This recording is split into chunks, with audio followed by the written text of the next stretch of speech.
Welcome to Native Talk Arizona, Native Health's Native American Cultural Affairs program, presented by Native Health and KRDP 90.7 FM. I'm Susan Levy. The Arizona Division of Problem Gambling offers resources and information for all Arizonans who could potentially be impacted by problem gambling. On the phone with us is Davina Mania, Tribal Liaison for the Arizona Division of Problem Gambling. Hello, Davina, and welcome to Native Talk Arizona. Susan, thank you so much for having me. Well, welcome. But before we get started, tell us a little bit about yourself, your journey, and what you do at the Arizona Division of Problem Gambling. Sure. So a little bit about me and my journey. I'm a proud Chicana, fourth generation Tucsonan, and I absolutely love Tucson, Arizona. Even in the summer when we're reaching 1,000,000 degrees, Tucson's just always been home for me, and there's these amazing pockets of communities all throughout Tucson, so community has always been really important to me. Supportive networks, social connections, that type of thing, building relationships. So that ultimately led me to earning my master's degree at ASU School of Social Work. And for several years, I worked in micro social work practice, and now I'm the tribal liaison for the Arizona Division of Problem Gambling. Okay, and what is the Arizona Division of Problem Gambling? Is it sort of what it sounds like, or does it encompass a lot? Yeah, so kind of, and it's a little bit of both. So the Arizona Division of Problem Gambling works in conjunction with the Arizona Department of Gaming, who is the regulatory body for all tribal gaming, event wagering, sports fantasy, racing, and unarmed combat sports. But what we do at the Division of Problem Gambling is in no way regulatory driven.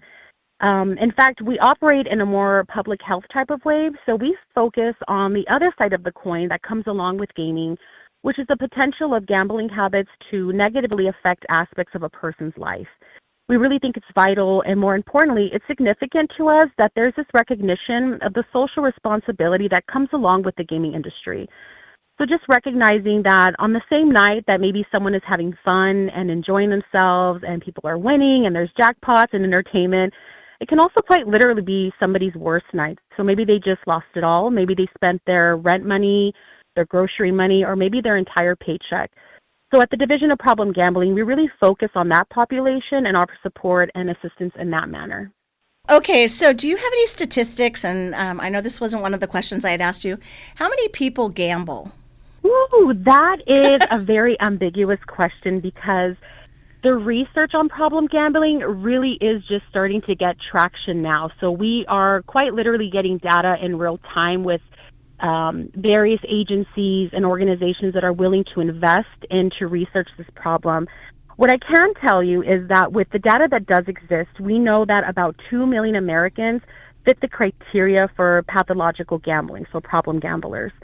And we know that the social cost of problem gambling is at least $6 billion per year. That's a lot. Okay, so is there a difference, or do you have any data on anything versus like online versus casinos? And then I know you mentioned also, it was a word that you had used that I had not heard, but I think it had to do with, what'd you say? Oh, non-combat sports, right? Right. So think like MMA kind of sports fighting like that. And when you mention like various platforms of gaming and gambling that are now coming up, that's a really good question because in the year, I want to say it was 2021, we had just over 300 calls to our hotline. The next year in 2022, after the legalization of sports betting in Arizona, we had twice as many. So we jumped up to 614. Messages to our text hotline also went up to about 700. So, when you think about all these new online platforms of gambling, they're right there on our phones. And it really just adds these radical levels of anonymity and accessibility. And we really think, like just with anything, too much of a good thing can become harmful. So again, the Division of Problem Gambling, it sometimes feels like we're just kind of playing safety net, and we're just waiting for those who feel like they might need support in the future for these. So those statistics you said were from 2022. How's it been like last year? Do you keep anything? Is it still going up?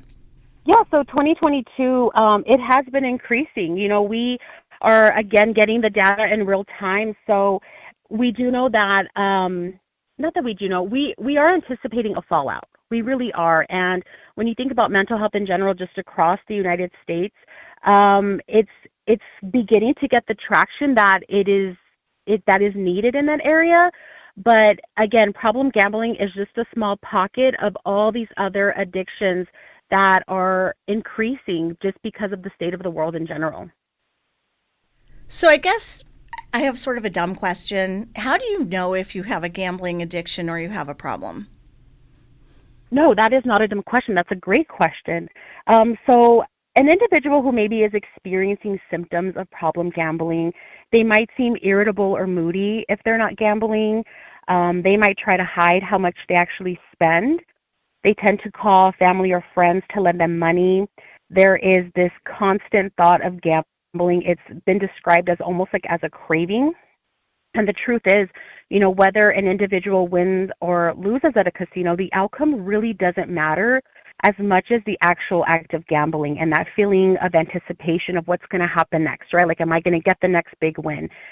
And I think it's also important to mention that problem gambling, it's a gradual addiction. So it's not something that happens overnight. Just like with any addiction, it really is something that grows. And so it's a habitual inclination. So, do you find a lot of I know you mentioned casinos. Do you find that a lot of people are just drawn to the casino, going to the casinos every weekend or every night, or is that the big draw, or is it also the online, or is it a combination? And do those people do both? Like my son, who's really interested in it, he does online. Okay. So I think it could be a combination of a couple of things, but I think also land-based venues and online platforms also have like their own kind of pool. When you think about like a land-based venue, like a casino, they're meant to pull in an audience, right? So there are going to be lights and sounds, and even when you think about a casino, it has a certain aroma to it. And when you think about your senses, they're all engaged. There's bright lights and there's flashing lights and people are having fun and you hear all the bells and whistles of the machine, right? So it automatically kind of just already pulls you in, and it creates this almost like comfortable, inviting environment that kind of gives you permission to just kind of cut loose, have fun. And that's okay, and that's great because, everybody deserves a form of entertainment. And again, though, I think where we just kind of anticipate is at what point, though, do we kind of cross that line where now your gambling habits are becoming a little bit problematic. And so there's that pool with the land-based venue. And then when you're talking about online platforms that also offer gambling, again, it just goes back to the accessibility of it. It's right there on our phones, and I mean, you can't go anywhere without seeing somebody on their phone. So there is that. There is also a level of anonymity that you don't have eyes on you if you don't want eyes on you to see what your gambling habits are. You can do it in the privacy of your own home. And when you think about addiction, two things that addiction needs to really flourish is anonymity and accessibility, and these online platforms really offer that on a silver platter to anyone. So I'm not really familiar with online platforms. Do you use credit? I assume you use credit cards for that, and you could go into significant credit card debt. Is that correct? Yes. That is exactly how it is mobilized. It's with credit cards. And so if you have access to a credit card, whether it's yours or not, you can just kind of begin to gamble from right there and then. So it's a credit card versus a debit card. Mm-hmm. Okay. So you're extending yourself on credit, which you're paying whatever the current interest rate is, probably 30%. That's an expensive habit. Yes. And that can get yourself in a lot of trouble pretty quickly. So question for you, does your program offer, I'm sure it does not, but I'm going to ask anyway, do you offer any financial assistance if somebody's gotten themselves into a hole, or is it or is it just support or trying to get them out of gambling? So we actually offer a treatment assistance program, and our treatment assistance program is an initiative that is designed to offer financial support for individuals to participate in essentially free counseling to address maybe the underlying issues or roots that increase individuals' needs to gamble at a rate that affects them negatively. That also encompasses like a financial class, right? And that's something that our providers who we contract with, and these providers are amazing. They take a 60-hour clinical training that we offer for free. So that way they can really understand the nuances of problem gambling, that it's not just this impulse control issue, right? It is a much bigger picture, like, as you stated, it can affect an individual's financial status like drastically, and it can affect their livelihood. So all of those things, all of those kind of little branches that come out of problem gambling, all of those things get addressed if an individual decides to take advantage of this free treatment that we offer. I can't imagine how stressful it would be. What if you owed like a loan shark $50,000? Like what? Yeah, no, and I think the hardest part of our job is when we hear these stories, or when we go into contact or come into contact with individuals who are, walking a life of sobriety now from gambling. And it's hard to imagine that, this individual that is now thriving was once the same individual who, was taking the last $2 from their child's piggy bank in the middle of the night to go gamble. $2. So it's incredible. It's very humbling to kind of be a small chapter in an individual's like spectrum of change once they recognize, like, okay, I think this is becoming a problem now. So it's definitely difficult, but the silver lining is that there are people who do take advantage of these resources that we have, and they do come out on the other side, and that is what makes it worth it. That's definitely worthwhile and important, and hopefully they'll get the treatment that they need. Do you find that individuals with problem gambling are also addicted to other things? I don't know if any studies have looked at that. Yes, that is a great question. So problem gambling is usually always a co-occurring disorder. So that just means that in addition to problem gambling, the individual also might be experiencing other addictions, like maybe substance use, maybe alcohol abuse, maybe they have a diagnosis of some sort of trauma, right? So I think the simplest way to really conceptualize it is, if you think of a tree, the branches of the tree are usually the manifestations of symptoms. So problem gambling, which is a behavior addiction, right, because it's a behavior that somebody engages in a very problematic way, that's usually a symptom of something much bigger, which we can look at, like the trunk of the tree is the really big thing that has to be addressed. And because of this big thing, all these branches come out, which are the symptoms. So great question. And yes, problem gambling usually is a co-occurring disorder for individuals. Okay, so let's go back and talk about, so if I reach out to you, if I think I've got a problem gambling and I text you or I call you, what happens and what's the process and what are my options? So if I could just back up for a second. So we actually offer several avenues of support. So some of our more immediately available resources include our hotline, which is 1-800-NEXT-STEP, or someone can text Next Step to 53342. And either of those options, Susan, will automatically connect an individual to a master's level clinician to offer direct support. So it's almost like a screening process maybe, right? So you might be asked a couple of questions to really narrow down, is this an issue that you are experiencing? Let's go through these kind of checkmark questions. And then you're kind of offered the option of our treatment assistance program, which is, like I said before, it's free treatment with people who have been trained, people who have been vetted by us. These individuals, they've contracted with us for years, so they're very, very well aware of the population that they serve. But it's definitely at an individual's discretion if they want to take advantage of that. We also offer our self-exclusion option.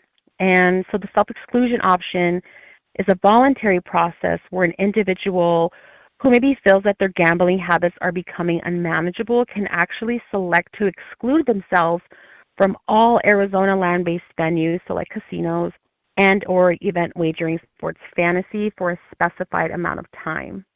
So how do you do that? So you would just get yourself on a list, and is it facial recognition when you walk in, or is it just that you're taking kind of an oath and saying, I'm not going to go do that? Well, the great thing about our tribal stakeholders, so all of our casinos, they have staff there that are trained to go through the self-exclusion paperwork. And I want to say it's about 3 pages, and it's basic information, identifying information of an individual, right? So your name, your address, birthday, all those simple things. And then what's going to happen is that they're going to take a picture of you, and it's almost going to look like an ID picture.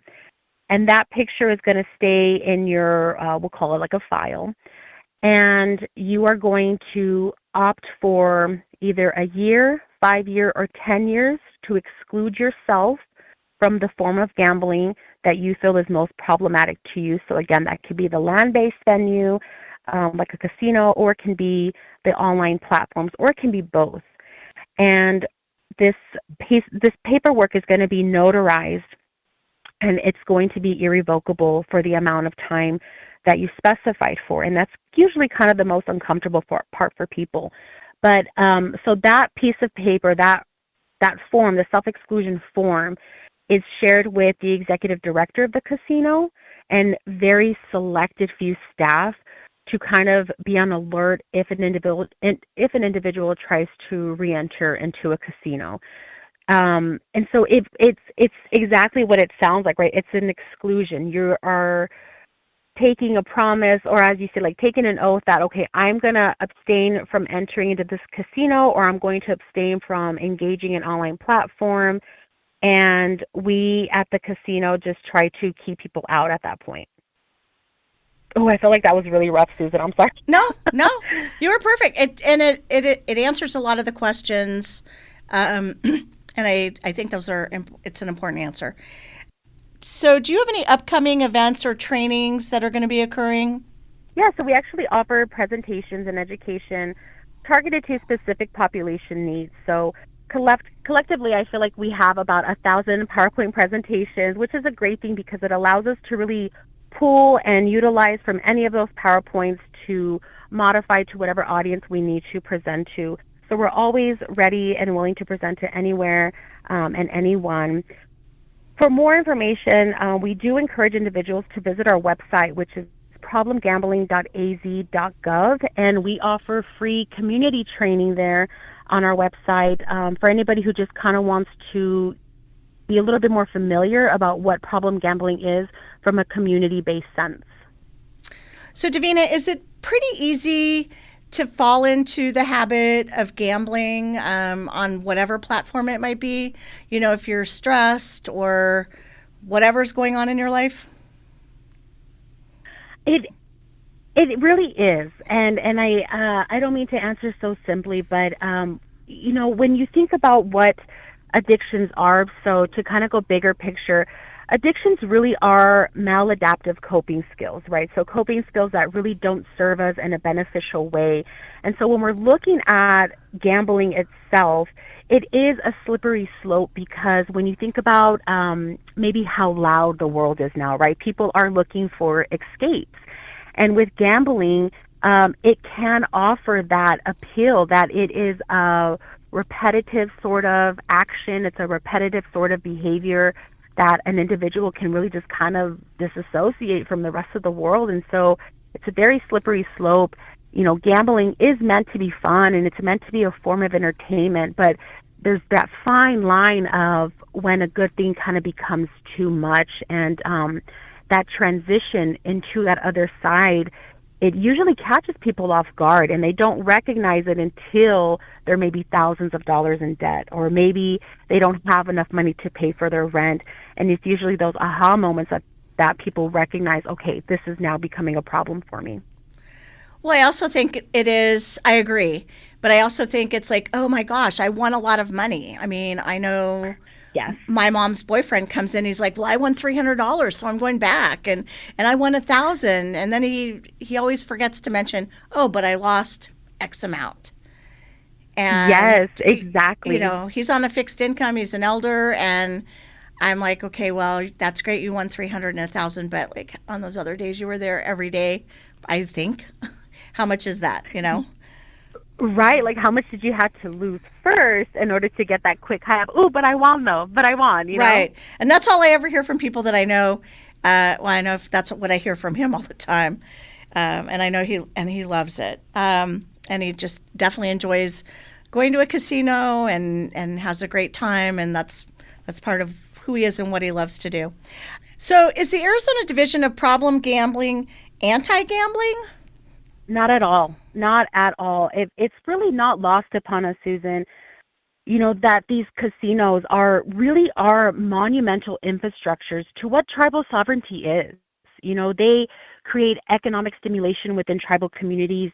They help produce jobs for tribal communities. They help meet the unmet needs of education systems, of health systems, of childcare systems. So that isn't lost upon us at all. And we are very grateful for the relationships that we have with our tribal stakeholders. And, not and we also feel like it's okay to also recognize and acknowledge that two things, they can exist at the same time. So while casinos are these amazing infrastructures, it can also be the hub for potential problematic behaviors for individuals like problem gambling. And so the Division of Problem Gambling, we recognize both of those things and we hold both of those things very closely to us. And finally, Davina, how can our listeners find more information about the Arizona Division of Problem Gambling, and how can they contact you, because you've given us a lot of great information and a lot of food for thought? Sure. So for more information about the Arizona Division of Problem Gambling, our team, and all of our resources, we encourage you all to visit our website at problemgambling.az.gov. And to contact me directly, my email is dmena@azgaming.gov. Davina, thank you for taking time today to speak with us about this very important topic. Thank you. You're so welcome, Susan. Thank you for the time. Coming up next on Native Talk Arizona, Susan Levy talks with Mishan Gorman about ASU's Indigenous Innovation Initiative. Support for KRDP 90.7 FM comes in part from Native Health, with 2 locations in Phoenix, 4041 North Central Avenue, Building C, near the corner of Central Avenue and Indian School Road, and now at 8800 North 22nd Avenue in Phoenix. Native Health is also located in Mesa at 777 West Southern Avenue, near the corner of Southern Avenue and Extension Road. Native Health provides primary medical, dental, behavioral health, WIC, and wellness services for the urban Native American community. For more information, call 602-279-5262 or visit our webpage at nativehealthphoenix.org.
Welcome back to Native Talk Arizona, Native Health's Native American Cultural Affairs program, presented by Native Health and KRDP 90.7 FM.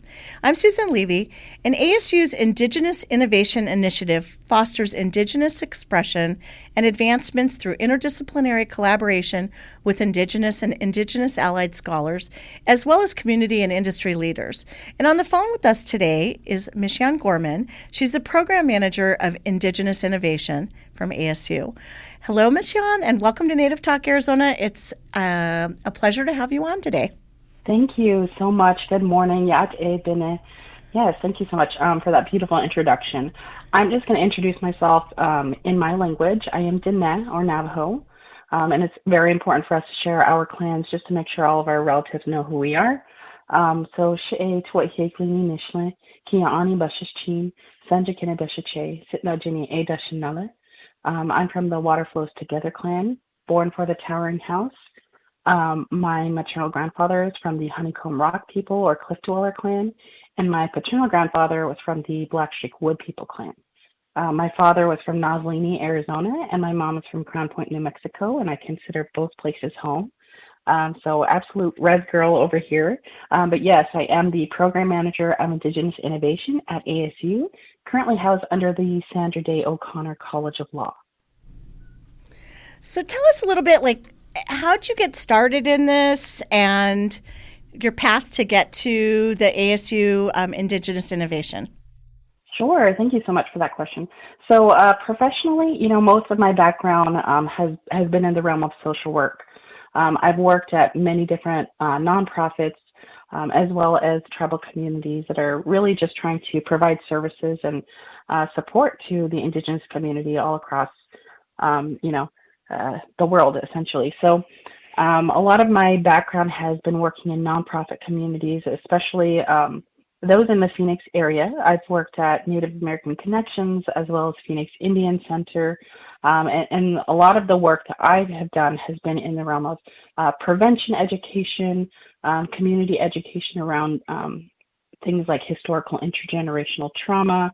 But also, I really have found that my niche has been in trying to increase platforms and create a foundation of structure for not only organizations, but different types of programs that are trying to really benefit Indigenous communities. And so my work within the community has been very, very widespread, but I would say I've come back to ASU. I'm actually, as I mentioned before, my professional career has been in social work.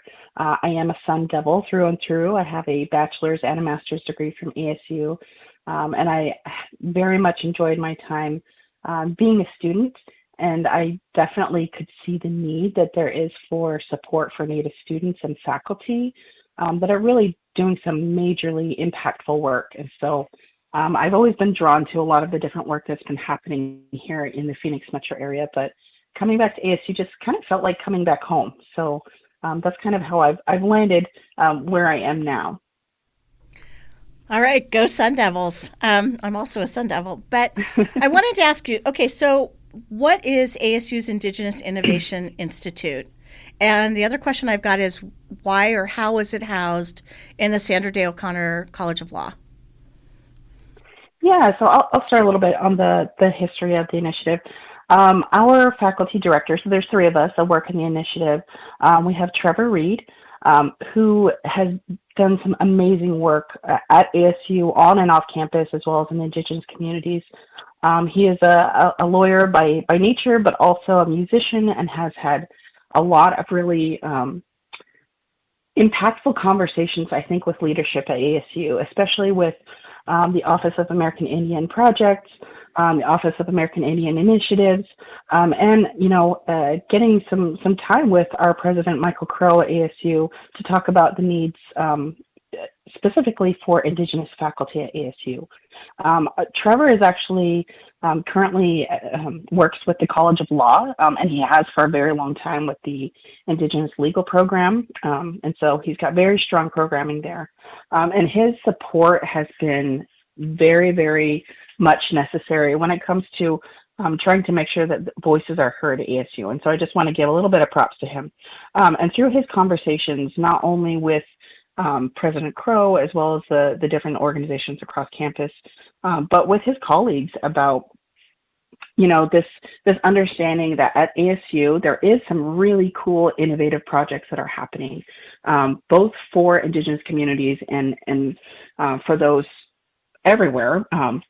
But we also know that unfortunately the larger community just often doesn't know about those major strides that are happening on campus.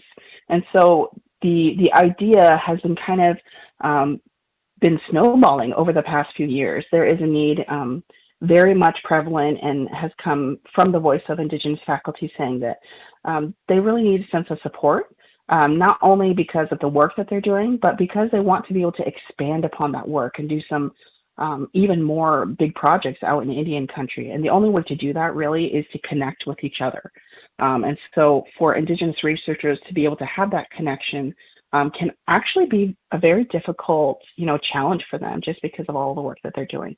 And so currently, I would say that while the initiative stands, out of the College of Law, we do actually have some very university-wide programming, which actually means that while we're housed there, the work that we're doing is definitely going to be felt across all of the different campuses, not just here in the Phoenix metro area, but we're hoping our additional campuses, out in Hawaii and DC and all over the place. We want to make sure that the Indigenous innovators that are there are getting the spotlight that they need. And so this project, like I said, even though it has been snowballing for quite some time and we've known about this need, the initiative actually sprung up and launched back in May of 2024. So we're actually very, very new initiative. And so we've got our faculty director. We also have a program coordinator senior. His name is Alfonso or Fonzie Mendoza. And he really works to support our day-to-day programming, which I'll talk about in a little bit. And then there's myself. And between the three of us, we've got a very small but mighty team, I think. We also have a few student workers. We have a student worker named Jalpan and a student worker named Alonso. And they are all helping us to build a wonderful platform so that we can continue to do some pretty cool work. And as for the initiative itself, before I even talk about like what our mission and values are, I wanted to make sure that I was very clearly defining some important pieces. As we have, become sort of an evolving initiative because we're still so new, it was important for our faculty and those that are participating in our program to make sure that we're defining things like what Indigenous innovation is. Because I think when people hear the words Indigenous and innovation, it kind of elicits a lot of different types of images and definitions, and we just want to be clear. Because, innovation, we're looking towards the future. But when we define innovation, we also want to make sure that we're paying homage to the ingenuity that's rooted in some enduring knowledges, principles, and practices that, have been handed down through generation. We know that from time immemorial, Indigenous perspectives have been not only important to our ways of life, but important to the world, as it is, whether that's the environment or resources that exist. And so understanding and acknowledging that there is ingenuity that is, has been handed down to generations and is going to continue to drive and transform and enhance the role that we have in this world. And we're hoping that that's going to expand across all different fields of study, practice, and influence.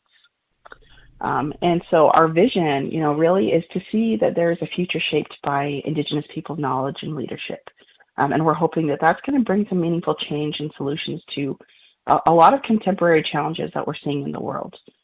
We not only want to have, a space at the table, but we want to make sure that the future has really been founded in that Indigenous knowledge. And, our mission is to elevate the role of indigeneity across all fields of study. And the way that we do that is really by having this very big intentional focus on fostering interdisciplinary collaboration, meaning bringing all these different fields together, whether that's engineering, fashion, design, the STEM fields. We want to make sure that there is collaboration happening across the fields. We also are trying to cultivate some generative research and creativity. And we're doing a lot of that work by trying to link innovators to institutional and community support services. So really When it comes to innovation, we're talking about from the very idea, the brainstorming level, all the way up to getting funding and having, some amazing projects that are really being acted upon, in Indian country. And again, like I said, across the world, we want to see some challenges being, brought to solution. And we know that we can do that with an Indigenous perspective and by giving that support.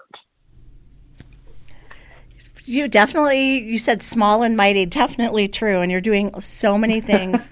and you sort of touched on it, but why do you think these initiatives are important? I know you said you wanted a seat at the table and future programming. Is there anything that you want to expand on why you think it's important?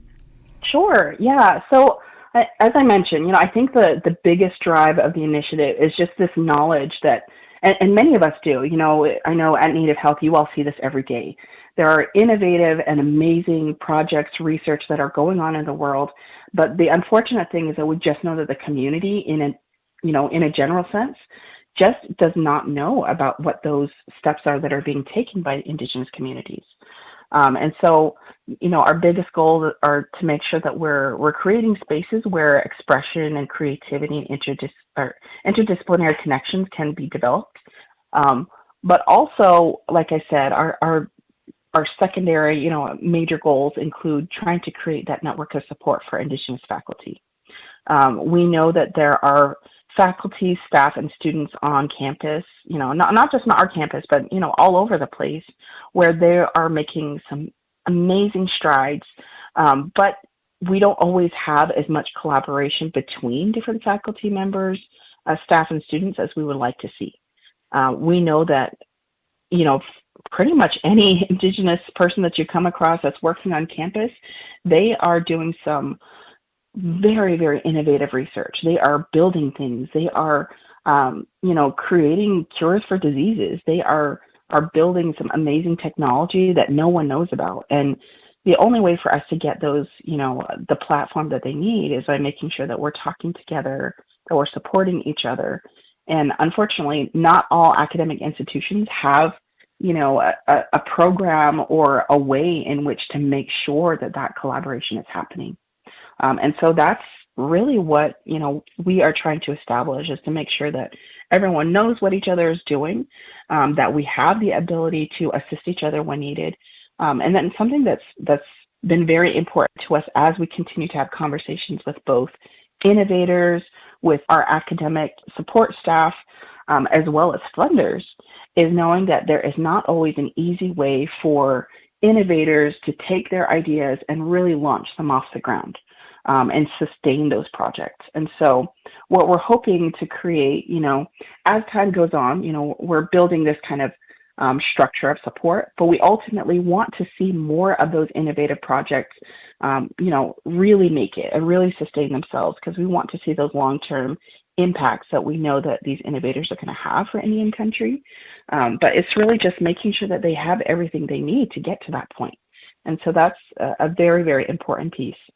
And then lastly, as far as our future goals, we do want to eventually launch an Indigenous academic governance structure at ASU, something that's really going to, create a sense of unity and support and make sure that the different areas of Indigenous, academia, as it were, are really, again, going to be not only collaborative, but spaces where creativity, expression, and innovation can just, bust through those doors and make it into the world. So that's where we are with that.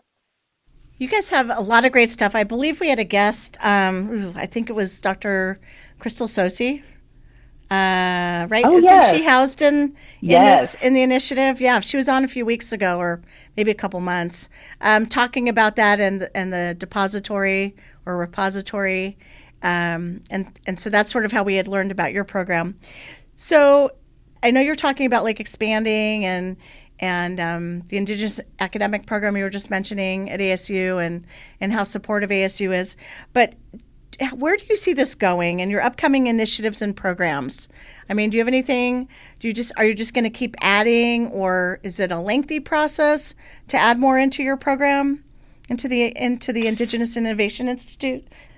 Sure. So the way that our program has become structured, As I said, the first conversations really had some tight parameters around support of faculty programs and things that are happening on campus. One of the things that's been really important for us as we create this network of collaborative, innovators, has been to create what we call the Indigenous Advisory Council. So what that means is that whatever programming that we are creating now, we are getting the input from Indigenous faculty about where some of the direction can go. One of the beautiful things about innovation is that it's such a widespread kind of thing to tackle. I really am excited because we know that, like I said, STEM, when you talk to Crystal, she's got some amazing research happening in her lab every day. And so we want to make sure that on a small scale and a large scale, that's getting some highlight.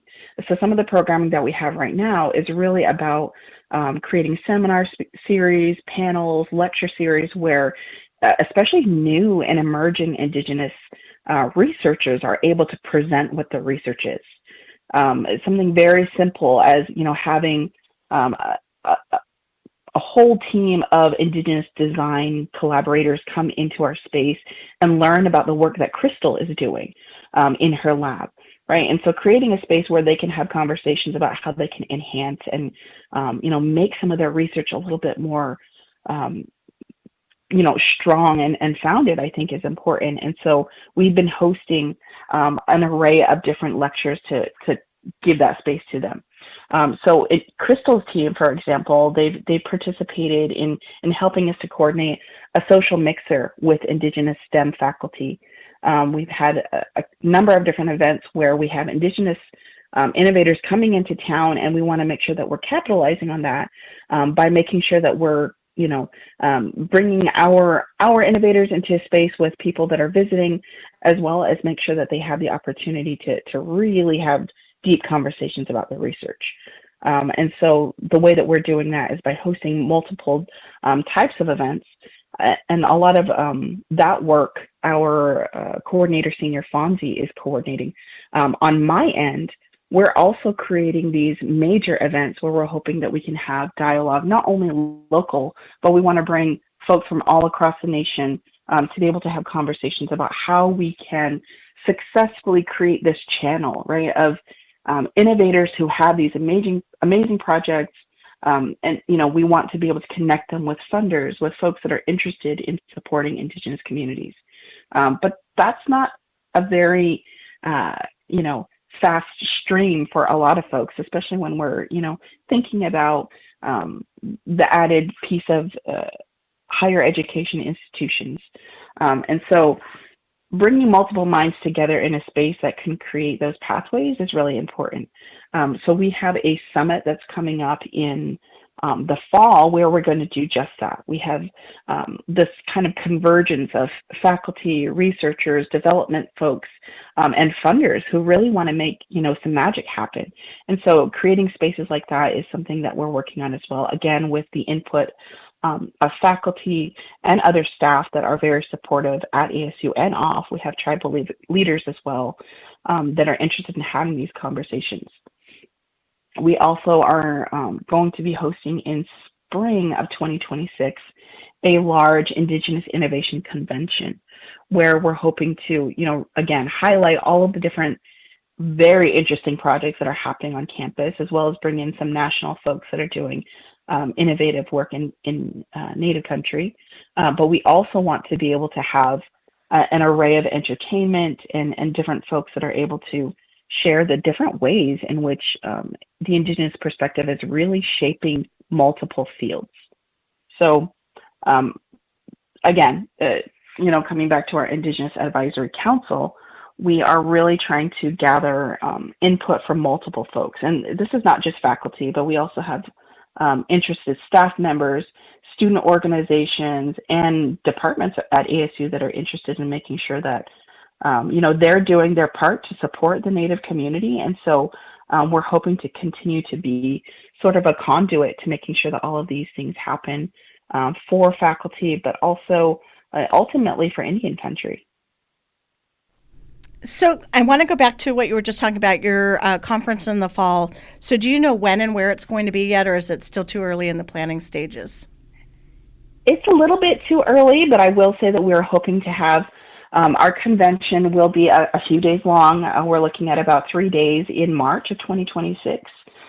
Part of those events will likely occur on ASU campus, but we will be extending out into the community as well for some larger pieces, including a fashion show, film screening, art market, as well as a concert happening at the end of that convention. So quite a few different things that we wish we could all pack onto ASU campus, but like I said, we will be expanding into the community at that time.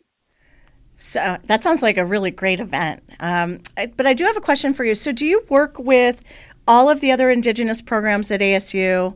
So whether it's like Labriola and AISSS and all of the different... Oh, yes. So you all work together? Yes. Okay. Yes. Well, we're doing our best, right, to partner. The thing about each of the different departments, which is beautiful, is that each of the programs that you mentioned, like the Labriola, like the American Indian Student Support Services, Office of American Indian Projects, Office of American Indian Initiatives, is that each of these different groups have some really targeted, work that they're doing. And we are really trying to converge together to make sure that we are accomplishing not only our goals, but making sure that we're supporting each other, because that's just kind of how we do, Native communities anywhere. We're trying to make sure that we're supporting each other. I will say that because of the really unique knowledge and, information that each of these different departments can contribute, we're really trying to, draft some strategic plans for the future. As I said, an academic governance structure in the future is really important. And so essentially what that could look like is having a school or a college or even a center where we can all function together. Now that's a very, far advance into the future, but you can see that our vision really is to make sure that we're building upon some amazing work that's already been happening. But we want to make sure that everybody's connected. And so it might take a little bit of time, but yes, it's very important to us that we're working with multiple different programs across campus, as well as the different faculty, because not all of them, are under one wing. They are very widespread. I want to say we have over 60 different Indigenous faculty. That's just faculty alone. That does not include all of the staff and different department members that exist as well, that might have, their hands in recruitment, or they might be working at ASU Foundation, or they might be working in the student finance office. These are important staff members that work across ASU that also have some important knowledge that they want to contribute. And so we are meeting with as many people as possible, and we're trying to grow this list so that we're making sure that, all of our goals, our vision, and our mission are aligning with what the real need is for folks to be supported at ASU. So I know we're almost out of time, but I want to just ask a couple really quick things. If people are interested in getting involved, are you able to, can people reach out and contact you? Where can people find information on your initiatives? And if you've got any, like, let's say, I don't know, not an open house, but some way for people to give input or work with you. Are any of those opportunities available? Sure. Of course. Thank you so much for asking. There's definitely lots of ways that you can find out more about us. We do have some website space on ASU website. At the website link is law.asu.edu/indigenous-innovation-initiative. You can also go to the ASU website and simply type in Indigenous Innovation, and we should be the first thing that comes up. We are also new to Instagram, but we are building that out. Like I said, we have a couple new student workers who are really helping us to build some beautiful graphics and things like that. So it'll get more exciting as time comes. But you can find us on Instagram. Our handle is @IndigenousASU. You can also find us on LinkedIn. Again, LinkedIn /Indigenous@ASU. And then if you're interested in contacting us, our initiative email is iii@asu.edu. Okay, and I just looked it up. I was already following you on Instagram, so. Oh, great. Thank you. Yeah. Okay. And one last question, since I know I'm really about out of time, is do you want to share your email or phone number, or do you prefer them to reach out through the website or Instagram? So there are a couple of emails that you can do. The first, like I said, III@asu.edu is our Indigenous Innovation email. You can also contact me directly at mngorman@asu.edu. And it was, sorry, M as in Mary, N as in Nancy, Gorman? Correct. At asu.edu. Okay. Ms. Yan, thank you so much. I learned a lot. I can't wait to see what you do. I know that you are a go-getter, and it sounds like your team is small but mighty and going to accomplish a lot of great things. So thanks for coming on today. We're very excited. Thank you so much for having us. If you ever want to hang out and meet with us, we'd love to have you, and we'd love to collaborate.